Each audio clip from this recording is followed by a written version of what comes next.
Police প্রশাসন সংস্কার কমিশনের প্রধান হিসেবে কাজ করবেন জনাব সরফরাজ চৌধুরী। বিচার বিভাগ সংস্কার কমিশনের প্রধান হিসেবে দায়িত্ব পালন করবেন বিচারপতি শাহ আবু নাঈম মমিনুর রহমান। দুর্নীতি দমন সংস্কার কমিশনের প্রধান হিসেবে দায়িত্ব পালন করবেন ডক্টর ইফতেখারুজ্জামান। জনপ্রশাসন সংস্কার কমিশনের প্রধান হিসেবে দায়িত্ব পালন করবেন জনাব আব্দুল মুহিত চৌধুরী। আপনারা জানেন, ছাত্র শ্রমিক জনতার ঐতিহাসিক জুলাই গণ অভ্যুত্থানের মুখে এবং হাজারো মানুষের আত্মদানের বিনিময়ে বাংলাদেশে ফ্যাসিস্ট সরকারের পতন হয়েছে। এই গণ অভ্যুত্থানের বার্তা ও আকাঙ্ক্ষা বাস্তবায়নের জন্য একটি অভূতপূর্ব সময় ও সুযোগ আমরা এর মধ্য দিয়ে অর্জন করেছি। এর বাস্তবায়ন তথা বাংলাদেশের ফ্যাসিজম বা স্বৈরতান্ত্রিক শাসন পুনরাবৃত্তির আশঙ্কা রোধ এবং জনমালিকানা ভিত্তিক কল্যাণমুখী জনস্বার্থে নিবেদিত একটি রাষ্ট্র ব্যবস্থা প্রবর্তনের লক্ষ্যে কিছু জাতীয় ভিত্তিক সংস্কার সম্পন্ন করা জরুরি হয়ে পড়েছে। উক্ত সংস্কার ভাবনার অন্যতম কেন্দ্রবিন্দু হচ্ছে সুষ্ঠু নির্বাচন ব্যবস্থা, সুশাসন প্রতিষ্ঠা করা। আমরা যেহেতু জনগণের ভোটাধিকার ও জনগণের মালিকানায় বিশ্বাস করি, সেহেতু নির্বাচন ব্যবস্থার উন্নয়নে আমাদের সংস্কার ভাবনায় গুরুত্ব পেয়েছে অধিক।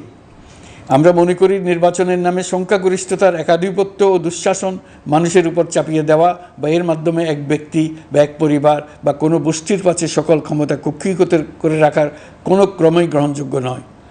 এসব আশঙ্কা রোধ করার জন্য নির্বাচনের সাথে সম্পর্কিত নির্বাচন কমিশন সহ অন্যান্য প্রতিষ্ঠানগুলোর সংস্কারের কথা আমরা ভাবছি।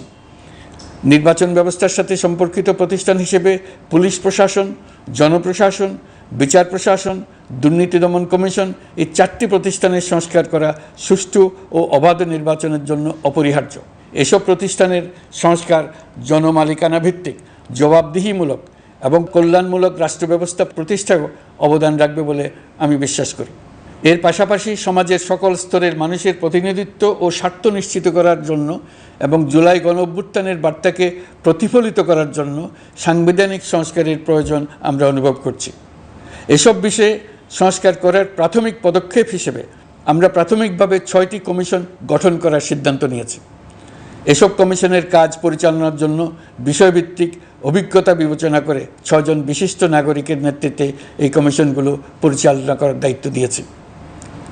এরপর আরও বিভিন্ন বিষয়ে কমিশন গঠন করার প্রক্রিয়া আমরা অব্যাহত রাখব। Redmi 13 স্টাইল বানাই দুনিয়া কাঁপায়। পুলিশ প্রশাসন সংস্কার কমিশনের প্রধান হিসেবে কাজ করবেন জনাব সরফরাজ চৌধুরী। বিচার বিভাগ সংস্কার কমিশনের প্রধান হিসেবে দায়িত্ব পালন করবেন বিচারপতি শাহ আবু নাঈম মমিনুর রহমান। দুর্নীতি দমন সংস্কার কমিশনের প্রধান হিসেবে দায়িত্ব পালন করবেন ডক্টর ইফতেখারুজ্জামান। জনপ্রশাসন সংস্কার কমিশনের প্রধান হিসেবে দায়িত্ব পালন করবেন জনাব আব্দুল মুহিত চৌধুরী। সংবিধান সংস্কার কমিশনের প্রধান হিসেবে দায়িত্ব পালন করবেন ডক্টর শাহদিন মালিক। এসব কমিশনের অন্য সদস্যদের নাম কমিশন প্রধানদের সাথে আলোচনা করে ঠিক করা হবে।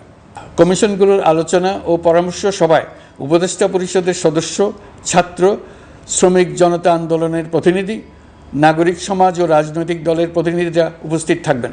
পূর্ণাঙ্গভাবে গঠিত হওয়ার পর কমিশন আনুষ্ঠানিকভাবে তাদের কাজ আগামী 1 অক্টোবর থেকে শুরু করতে পারবে বলে আমি আশা করছি এবং এটি পরবর্তী 3 মাসের মধ্যে সম্পন্ন হবে বলে আমরা ধারণা করছি। কমিশনের রিপোর্টের ভিত্তিতে সরকার পরবর্তী পর্যায়ে প্রধান রাজনৈতিক দলগুলোর সাথে পরামর্শ সভার আয়োজন করবে। চূড়ান্ত পর্যায়ে ছাত্র সমাজ, নাগরিক সমাজ, রাজনৈতিক দলের প্রতিনিধি, সরকারের প্রতিনিধি নিয়ে ব্যাপক ভিত্তিক 3 থেকে 7 দিন ব্যাপী একটি পরামর্শ সভার ভিত্তিতে সংস্কার ভাবনার রূপরেখা চূড়ান্ত করা হবে। এতে এই রূপরেখা কীভাবে বাস্তবায়ন হবে তার একটি ধারণাও দেওয়া হবে। এই আয়োজন জুলাই গণ অভ্যুত্থানের বার্তা বাস্তবায়ন ও রাষ্ট্র পুনর্নির্মাণ তাগিদের ঐক্যবন্ধনে গোটা জাতিকে শক্তিশালী ও আশাবাদী করে তুলবে বলে আমাদের বিশ্বাস।